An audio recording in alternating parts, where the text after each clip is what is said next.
ご視聴ありがとうございます。今回は自作車中泊ベッドのお披露目です。幅は120センチ。旅の途中での車内休憩時レイアウトはこんな感じです。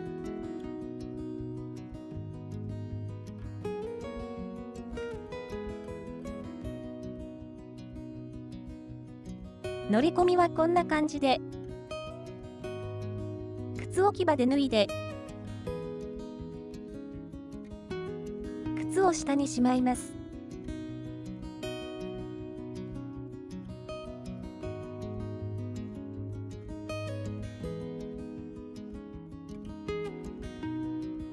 降りるときも靴を中で履いて楽に降りれます。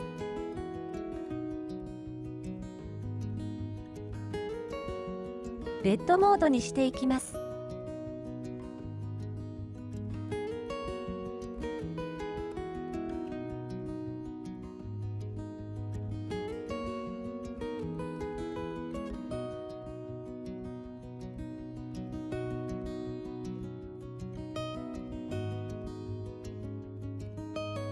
シートを後ろに下げた状態。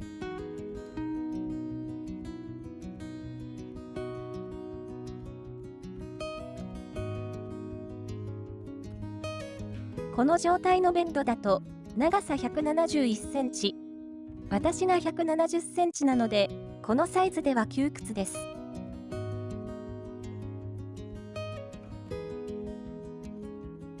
寝るときはシートを前にしてベッドを延長します。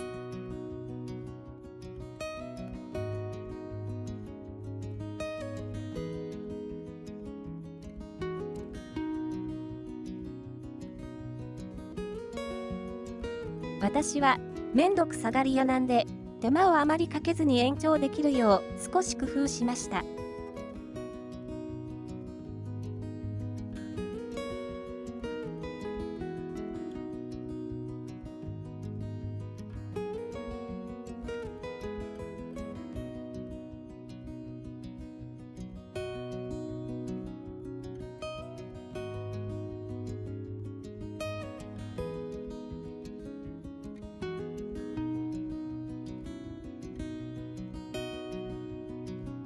延長マットの設定完了。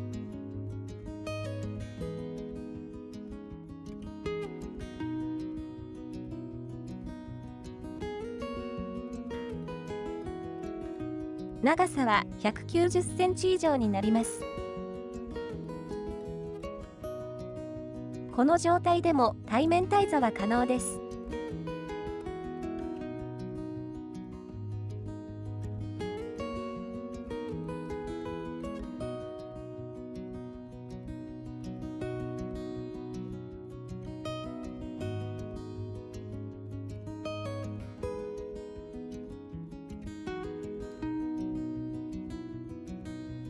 乗り降りも楽々です。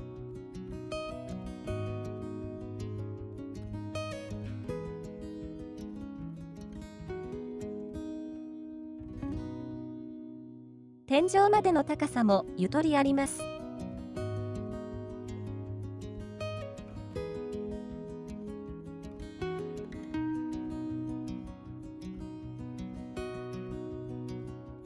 端の部分で天井まで86センチ。真ん中で天井まで90センチ。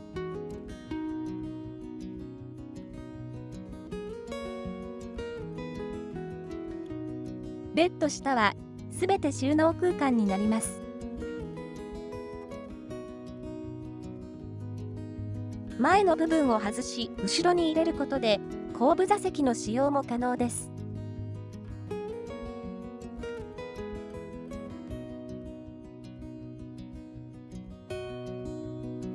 この機能、私は使うことないので、今後改良する予定です。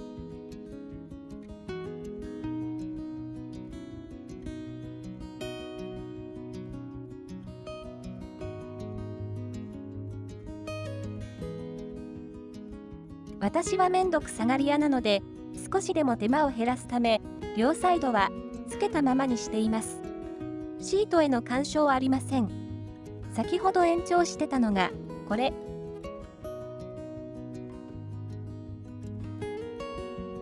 みはこんな感じ。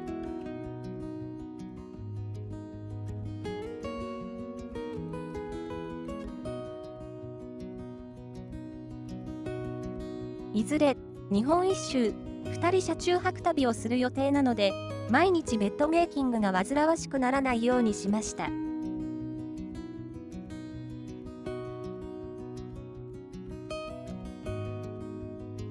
対面対座で足が下ろせる仕様が重要でした。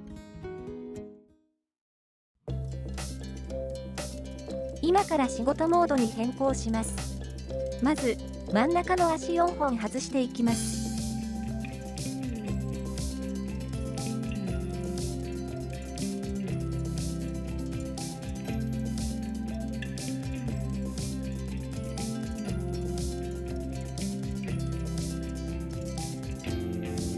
仕事でこのプラベニア 910mm×1820mm を乗せないといけないので、こんな感じでベッドの骨組みを作りました。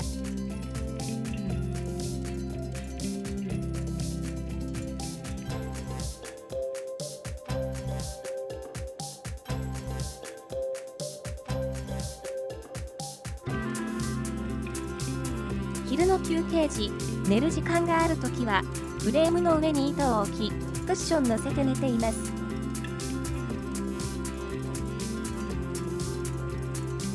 違う材料や荷物が多いとき、上下2段に積んでいます。この車で、最高、構造用合板 12mm を32枚積んだこともあります。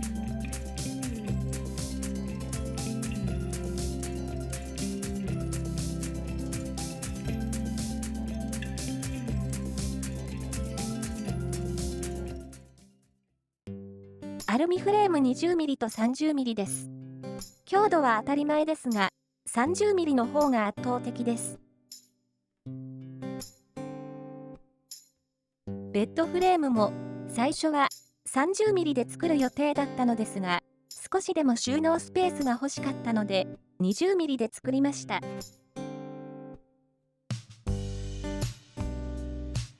この動画を見て作られる方は 30mm の方が強度的に良いと思います。まだベッドフレーム高さ再調整やレイアウトも変えるかもです。ネットで全て買える材料を使用しているので、誰でも作ることは可能です。普段はこの上にベッド、